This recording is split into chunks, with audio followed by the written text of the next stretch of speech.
Não coma o pão do invejoso, nem cobice os seus pratos deliciosos, porque como o invejoso imagina na sua alma, assim que ele é. Ele diz: coma e beba, mas ele não está sendo sincero. Você que foi sentar na mesa do invejoso, vomitará o bocado que comeu e terá desperdiçado as palavras amáveis que falou. Eu quero usar esse texto para falar sobre a carência, a necessidade humana de aliança e de intimidade. E para falar disso, para usar esse texto para isso, eu preciso dizer para você que, embora eu vou falar de coisas muito práticas e de necessidades muito reais para o ser humano, nós não estamos numa palestra motivacional e nem estamos num treinamento para relacionamentos. Embora pareça isso, o que nós temos hoje aqui, o que a gente tem agora, é um culto, um ritual de adoração ao Deus de Abraão. E nesse ritual nós, como parte do ritual, nos debruçamos sobre a palavra de Deus, para deixar que a palavra de Deus libere vida sobre nós e traga cura para a nossa vida, para deixar que a palavra de Deus nos abençoe. Eu sei que isso é óbvio, mas tem muita gente confundindo a palavra de Deus com produção de conteúdo gospel. E tem muita gente acusando a igreja de ter deixado de pregar sermões e pregar palavras teocêntricas, palavras onde Deus é o centro, e começaram a pregar palavras antropocêntricas. E para essas pessoas, quando ouvirem essa palavra, vão dizer: está vendo, pastor Jucimar não está pregando a palavra cristocêntrica, teocêntrica, está pregando a palavra antropocêntrica, porque ele está ensinando as pessoas como viver melhor consigo mesmo e com o outro. Eu preciso te dizer que não é isso. E eu preciso te contar que a perspectiva bíblica sempre foi de ensinar o homem a viver melhor consigo mesmo, viver melhor com o outro. Por quê? Porque na perspectiva divina, irmãos, os relacionamentos fazem parte do culto. Os relacionamentos fazem parte do culto. Primeiro, porque não tem relação com Deus sem ter relação com o outro. O apóstolo João, na sua epístola, afirmou com uma dose grandiosa de ousadia, e registra palavras de João, não minhas, porque caso você fique ofendido, foi João que falou e não eu. Palavras de João: aquele que diz que ama a Deus, mas odeia seu irmão, é mentiroso. Foi João que falou, não fui eu. Não saiam por aí dizendo: pastor Jucimar falou que o que diz que ama a Deus e odeia seu irmão é mentiroso, porque não foi o pastor Jucimar que falou, foi o apóstolo João. Só estou citando as palavras. Portanto, relacionamento um com o outro faz parte sim da vida espiritual, faz parte sim da vida religiosa. E, irmãos, essa questão da vida espiritual e do relacionamento com o outro é uma coisa tão séria, que o apóstolo Pedro, na sua primeira epístola, no capítulo 3 de 1 Pedro, no versículo 7, Pedro fala uma coisa estranha de se ouvir para quem acha que relacionamento com Deus é com Deus, e quando se trata de com o outro é antropocentrismo. Para quem pensa assim, a fala de Pedro parece muito estranha, e a fala de Pedro é para os maridos. Queria pedir perdão para os maridos, porque as suas mulheres vão te cobrar isso mais tarde, mas não é culpa minha. Pedro diz assim: maridos, cuidem bem das suas mulheres, tratem elas como a parte mais emocionalmente frágil, porque elas são herdeiras da mesma graça de vida que vocês. E se vocês, maridos, não cuidarem bem das suas mulheres, vai haver picuinha dentro de casa. E quando houver picuinha dentro de casa, Deus não atenderá mais às orações de vocês. Olha que coisa.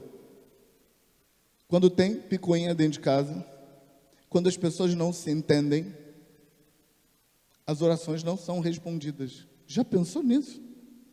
Então, tem muito a ver como eu lido com as minhas carências emocionais, como eu lido com a relação com o outro, com o mundo espiritual, porque todo sistema dividido, seja o lar, seja a igreja, seja a empresa, todo sistema onde as picuinhas racham os relacionamentos e as pessoas param de funcionar umas com as outras, aquele sistema inteiro está fora da benção de Deus. E tudo isso eu estou te falando para te dizer que o que eu vou te falar sobre Provérbios não é uma palestra motivacional, é palavra de Deus para a sua vida. O Senhor Jesus, resumindo os 10 mandamentos em 2, e é importante você saber que Jesus não foi o primeiro a resumir os 10 mandamentos em 2, já era comum entre os rabinos da época se resumir os 10 mandamentos em 2. Ele resume os 10 mandamentos em: amarás, pois, ao Senhor teu Deus de todo o teu coração e amarás ao teu próximo como a ti mesmo. A ideia é de que todos os mandamentos que Deus deu para você podem ser resumidos em 3 pessoas. Pensou que era 2, né? Mas são 3. Todos os mandamentos que Deus deu para você podem ser resumidos em 3 pessoas. Deus primeiro, eu depois e o próximo em terceiro lugar. Sim, porque o primeiro mandamento é para amar Deus acima de tudo e de todos. Ninguém pode ficar acima de Deus, então minha relação com Deus tem que estar bem. Mas o segundo mandamento implica que eu preciso amar o outro como eu amo a mim. E aí, para eu amar o outro, eu preciso ter um bom relacionamento comigo, para eu poder ter um bom relacionamento com o outro. Porque quando não tem um bom relacionamento comigo, quando eu estou mal comigo, a minha relação com o outro também não funciona. Então, tudo começa em eu me resolver comigo. Para falar desse texto, eu quero te falar do pano de fundo. Aliás, me deixa voltar para o texto. Põe o texto na tela de novo para mim, por favor. Porque para falar do pano de fundo eu quero voltar ao texto. Põe na tela. Não coma o pão do invejoso. Não cobice os seus pratos deliciosos. Porque como ele imagina na sua alma, assim ele é. Ele diz, coma e beba. Mas ele não está sendo sincero. Você vomitará o bocado que você comeu na mesa dele. E você terá desperdiçado as palavras amáveis que você falou. Para você entender isso, eu quero te chamar a pensar no pano de fundo. O pano de fundo é 2 pessoas que se sentaram à mesa para comer juntos, a convite de uma delas e bancado por uma delas. Essas 2 pessoas estão sentadas à mesa e elas estão tentando fazer algo que é extremamente necessário, imprescindível, indispensável para a natureza humana, que é aliança e intimidade. Os seres humanos, sabendo ou não sabendo, eles estão sempre, objetivamente ou subjetivamente, eles estão sempre buscando aliança e intimidade. O ser humano é sabidamente um ser social. O ser humano não vive sem se relacionar com outras pessoas. Às vezes, eles ficam de saco cheio, ficam sem energia, e eles dizem assim: não quero nunca mais me relacionar com ninguém, não quero viver perto de ninguém, eu não aguento mais. Mas é só até a raiva, até a mágoa passar, porque assim que passar, ele vai tentar se relacionar com a mesma pessoa que ele abandonou. E se as circunstâncias não permitirem, ele vai procurar uma outra pessoa, provavelmente igualzinho, com os mesmos padrões, com as mesmas coisas que ele odiou antes, e vai voltar a viver com outra pessoa. É natural do ser humano, porque a gente precisa de relacionamento. Mas quando eu uso duas palavras, a palavra aliança e a palavra intimidade, que essas duas pessoas que estão à mesa buscando, eu uso essas duas palavras de propósito. Aliança é a construção de um relacionamento baseado em honra e em palavra. Alianças não tem a ver com emoções, não tem a ver com eu gosto ou eu não gosto. Aliança tem a ver com eu empenhei minha honra, eu empenhei minha palavra, eu fiz uma promessa. Quando pessoas fazem alianças, elas estão contratando, fazendo um contrato uma com a outra, e em geral tendo uma testemunha, porque quando as emoções mudarem, a testemunha vai falar assim: suas emoções mudou, mas foi isso que você falou lá atrás. Alianças são para isso. E por que alianças são importantes? Alianças são importantes porque a gente precisa se relacionar, e a gente sabe que as emoções vão mudar, e quando as emoções mudarem, a gente vai lembrar que fez uma aliança, e vai dizer assim: fulano é problemático, mas é meu irmão, eu tenho uma aliança com ele. E aí a gente mantém o fluxo do relacionamento, e a gente mantém as nossas necessidades emocionais, relacionais, sociais sendo atendidas, porque eu não vou desistir do relacionamento só porque a minha emoção mudou. Então a primeira palavra é a palavra aliança, mas tem uma segunda. A segunda palavra é intimidade. E intimidade tem a ver com o tipo de relacionamento que mata a sede da alma. O ser humano tem uma carência emocional de se relacionar, e quando essa sede que ele tem não é resolvida, ele constrói solidão e carência. Ele começa a se entristecer e sentir que falta alguma coisa na alma dele. Solidão e carência pode levar a depressão, síndrome do pânico, burnout, pode adoecer a pessoa, pode fazer ela sentir desejo e ideação suicida, porque ele não tem o preenchimento da carência emocional dele. E o tipo de relacionamento que de fato mata a sede da alma humana nos relacionamentos é o relacionamento íntimo.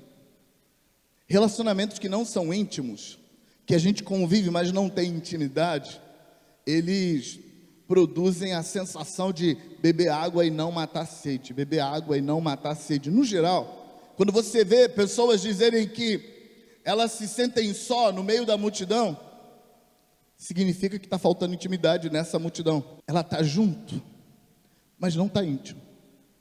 E uma forma de falar de intimidade é falando do que a intimidade produz nas pessoas. Quando você tem intimidade com alguém, estar junto com essa pessoa mata uma espécie de sede emocional que você tem. Quando você está com essa pessoa e você sai de perto dela, você sai com a sensação de: minha sede resolveu. Tô bem, tô sem sede. Essa é uma das formas de falar de intimidade. Outra forma de falar de intimidade é falar de como é que se constrói a intimidade. Intimidade tem a ver com ter alguém que vive com você sem que você sinta vergonha. Para você entender intimidade funcionando na prática, a melhor forma é você pensar em intimidade a partir da nudez. Meu íntimo é alguém que é capaz de ver a minha nudez sem que eu sinta vergonha de ele estar vendo, e sem que ele sinta vergonha alheia de estar vendo a minha nudez. Mas aí a intimidade não tem a ver apenas com nudez física. Nudez é aquilo que eu não quero mostrar. Nudez é aquilo que eu não quero que ninguém veja. Então a gente pode falar de nudez física, mas a gente pode falar também de nudez espiritual. Tem coisas na minha vida espiritual que eu não quero que ninguém veja. Essa é a minha nudez. Podemos falar de nudez intelectual. Tem coisas na minha perspectiva intelectual que eu não quero que ninguém veja. Tem coisas na minha formação que eu não quero que ninguém veja. Intimidade é quando eu convivo com alguém e ele pode ver a minha nudez. Eu não sinto vergonha quando ele vê a minha nudez. Mas ele também não sente vergonha alheia quando vê a minha nudez.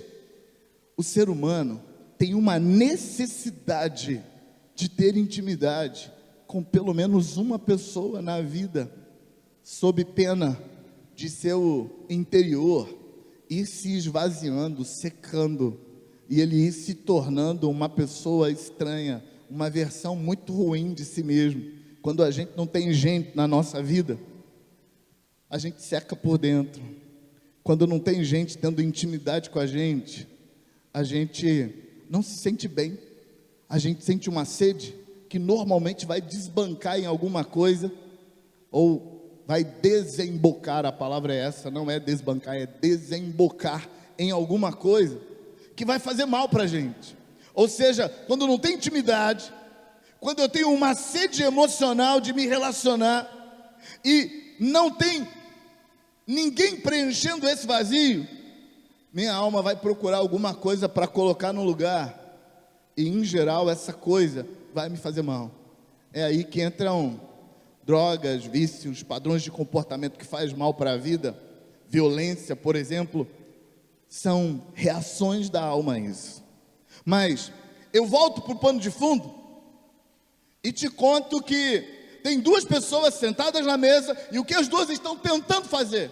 As duas estão tentando construir aliança, ou seja, a sensação de eu te devo fidelidade e intimidade. Eu me alimento do afeto que você me dá, eu me alimento do olhar que você me devolve.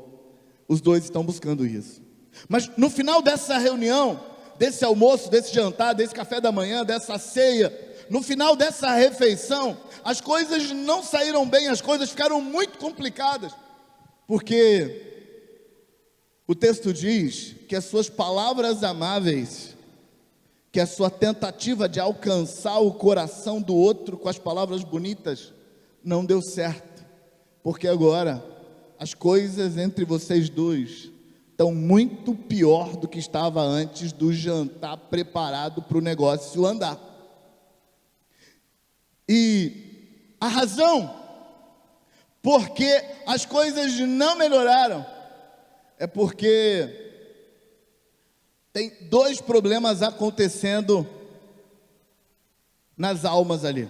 O primeiro problema aparece na palavra invejoso. E o segundo problema aparece na frase como imagina em seu coração. O texto diz que esses dois não estão se resolvendo, porque os dois, ou pelo menos um dos dois, se encaixa no perfil do invejoso.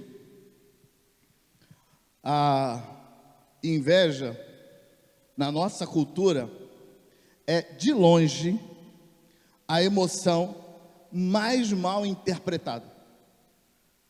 Ninguém se sente acusado ou envergonhado quando dizem para ele assim: você sentiu ira, que eu sei.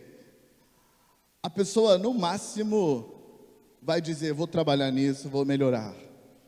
Se disser que sentiu medo, também não. Mas a maioria de nós se remexe na cadeira, isso quando não se chateia e combate com força quando alguém diz: eu sei que você sentiu inveja. Mas por que eu digo que a inveja é a mais mal compreendida? É no sentido de uma compreensão injusta mesmo. A inveja, irmãos, e você que está online com a gente, é uma emoção como qualquer outra. Quando o texto fala o invejoso, está falando do estado emocional dessa pessoa.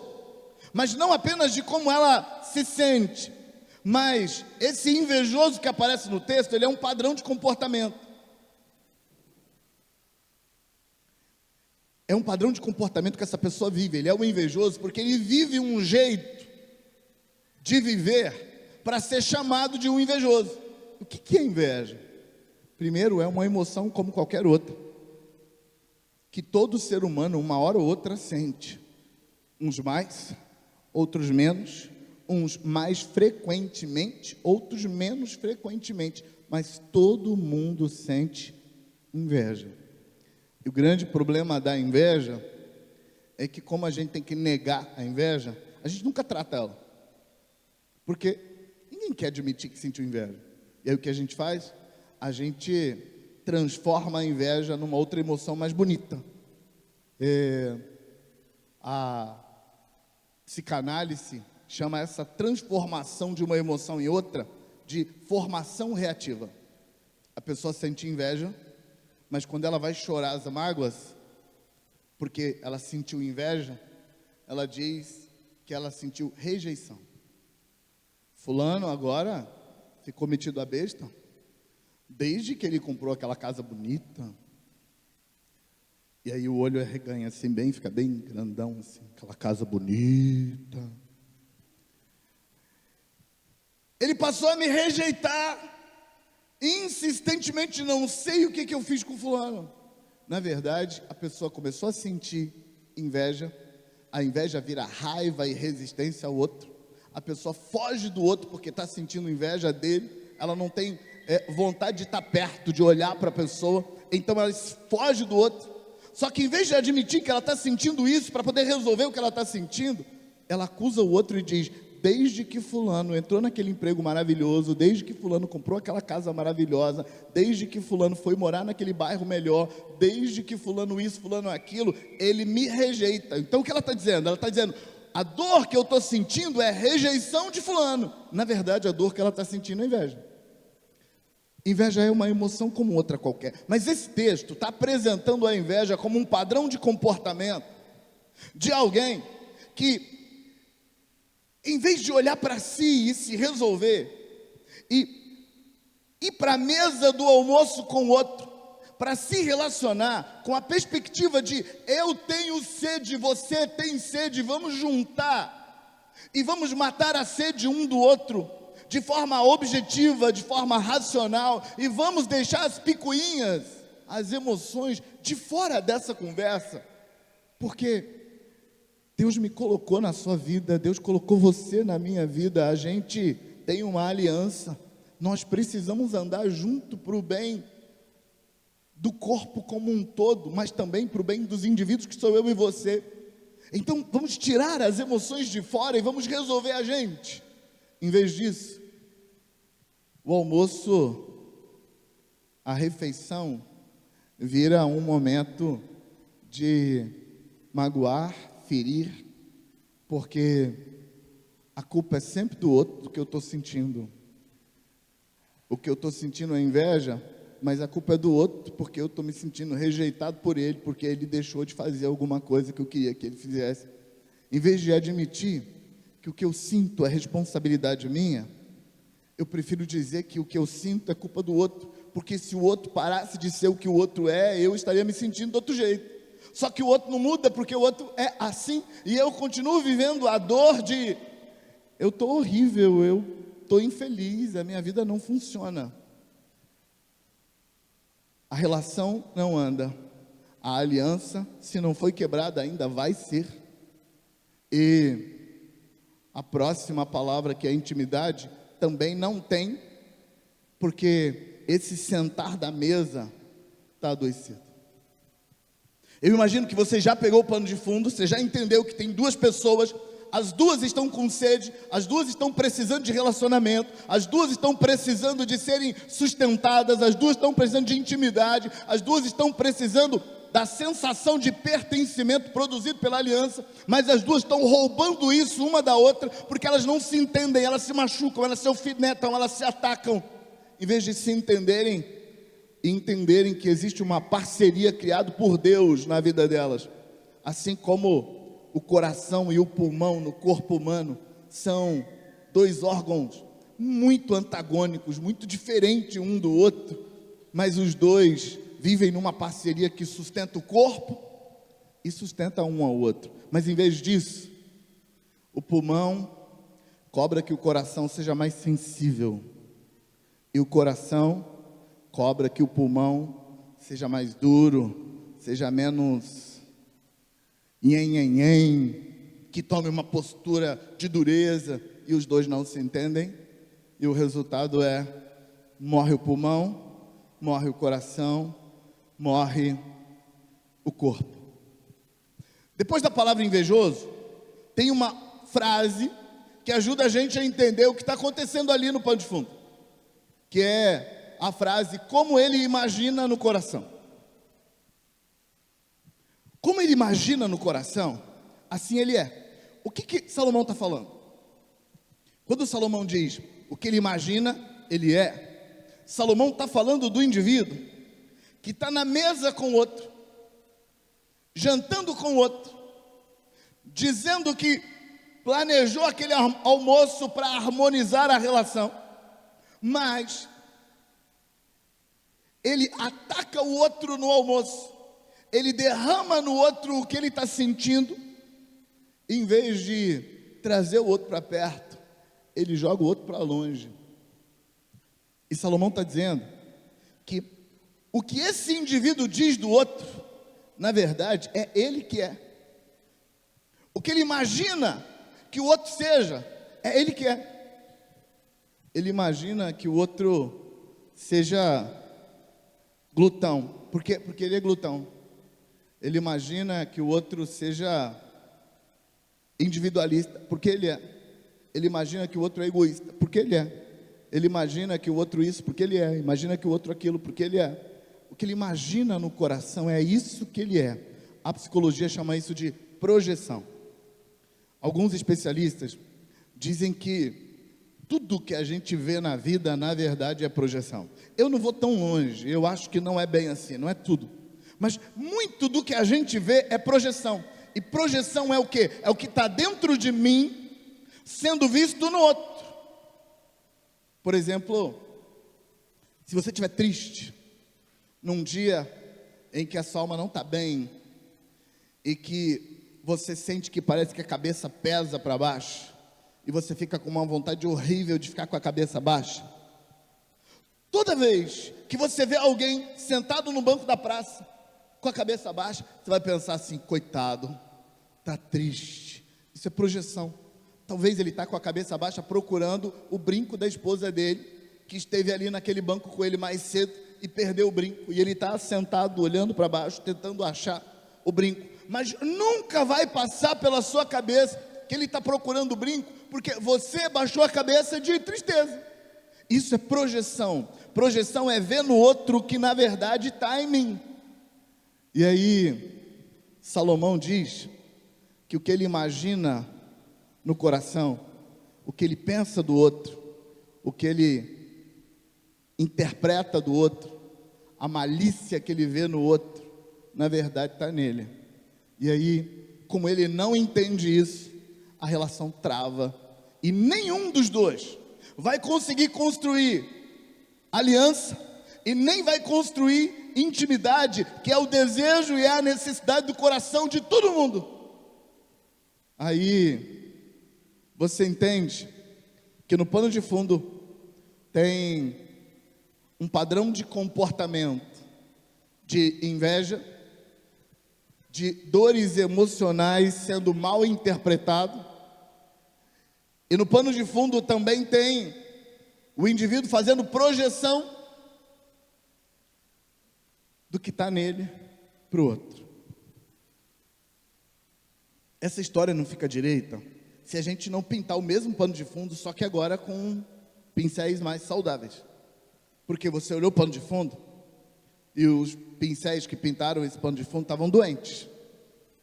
Então, os dois sentaram à mesa, tentando construir relacionamento, mas eles estão ferindo um ao outro, magoando um ao outro, quebrando a aliança e fazendo com que não haja intimidade. Vamos pintar esse mesmo pano de fundo? Essas mesmas pessoas, as duas, sentando à mesma mesa, só que agora com um coração mais saudável. Eles ainda têm dores emocionais, um ainda tem inveja, o outro ainda tem rejeição, as coisas na alma deles ainda estão ruins. Mas dessa vez, eles vão agir de forma saudável. E como seria essa reunião de forma saudável? Essa reunião de forma saudável seria: esses dois sentariam à mesa e, em vez de se concentrar no que ele acha que está vendo no outro, ele se concentra em aceitar o outro com o pior que o outro trouxe para a mesa. Aceitar o outro com tudo de ruim que o outro trouxe para a mesa, até porque ele sabe que boa parte do ruim que ele está vendo que o outro trouxe para a mesa, na verdade é dele. E aceitar o outro do jeito que o outro é, já vai diminuir o peso nesse almoço. A segunda coisa é dar o primeiro passo da intimidade. O primeiro passo da intimidade não é cobrar que o outro deixe eu ver a nudez dele. Deixa eu te contar uma coisa: toda vez que você tenta invadir a nudez de alguém que não quer que você veja a nudez dele, o nome disso é abuso. Abuso emocional. E talvez outros abusos atrás disso. Mas quando você toma a iniciativa de confiar que o outro vai te amar, apesar da nudez que você tem, e você deixa o outro ver a sua nudez primeiro, e na mesa, em vez de você apontar o pior do outro, você deixa o outro com o coração quebrantado, e numa atitude de confiança com o outro, você deixa o outro ver seu pior, em vez de esconder o seu pior e apontar o pior do outro. Você deixa o outro ver. Deixa o outro ver o que você não é, o que você gostaria de dar e não consegue, o que você gostaria de ter e não tem, o que você gostaria de poder e não pode, tendências que você queria construir e não conseguiu ainda, padrões de comportamento que você sabe que faz mal para o outro, e aí, em vez de você negar esses padrões, você os aceita e diz na mesa: fulano, você é importante para mim, eu me importo com você, mas eu não sou a pessoa perfeita que eu gostaria de ser. Olha para a minha nudez. Gente, é tão comum quando a gente confia no outro para deixar ele ver o nosso pior, acreditando que a gente vai ser amado assim mesmo. É tão comum receber amor de volta, e é tão comum que o outro se inspire para também abrir o coração e deixar que a nudez dele também seja vista. Do mesmo jeito que é muito comum o comportamento doentio, aonde, como dizia a vovó, eu sento no meu rabo e aponto o rabo do outro. Esse relacionamento inspira o outro a negar que tem rabo e contratar um detetive particular para provar que eu tenho. E ele vai aparecer uma hora com uma foto, com o jornal do dia e o rabo que eu estava escondendo na mão. Mas quando a gente dá o primeiro passo e a gente resolve que relacionamento é difícil mesmo, a gente aceita que viver com gente não é fácil, mas eu quero viver com você. Viver com gente é difícil, mas eu acredito que você quer viver comigo, apesar de eu ser uma pessoa difícil. Eu acredito nisso. E aí, o jogo, aonde um ataca o outro, cede lugar ao jogo, aonde um protege o outro. E aí, os dois conseguem construir a vida, e a aliança cresce, a intimidade cresce, o vazio emocional diminui. Pastor, você está falando de qual relacionamento? De todos. Mas, muito mais do que relacionamentos, eu estou falando de você tem uma carência de aliança, você tem uma carência de intimidade. Sem isso, você vai adoecer. E o único jeito de matar sua sede, o único jeito de resolver sua vida, o único jeito de preencher seu vazio é com gente. E você já deve ter percebido, é quase impossível viver com gente. Eles magoam a gente. Mas sabe o que eles estão pensando da gente? A mesma coisa. Eles também estão pensando que a gente magoa eles. Pastor, eu não sou essa pessoa que você está falando. Eu sou uma pessoa muito boa. Eu sempre dou o meu melhor. Eu sempre cuido das pessoas que convivem comigo. Eu nunca erro com elas. Eu nunca falho com elas. Eu tenho certeza absoluta que todas as pessoas que convivem comigo estão em plena satisfação comigo. Provavelmente você tem um I alto ou um S alto e está se enganando. Para a gente saber a verdade sobre o assunto, a gente tinha que perguntar para as pessoas que convivem com você, porque elas não pensam isso. E com isso, eu não estou dizendo que você não seja essa pessoa perfeita que você construiu. O que eu estou dizendo é que não importa o que você é ou o que não é. O que importa é como que as pessoas estão te vendo. E você não controla isso. Elas vão te ver do jeito que elas quiserem. E não importa o quanto você se sinta injustiçado, porque a pessoa não está te vendo do jeito que você queria que ela te visse. Isso não conta ponto. O que conta ponto é: traga essa pessoa de volta para a sua vida.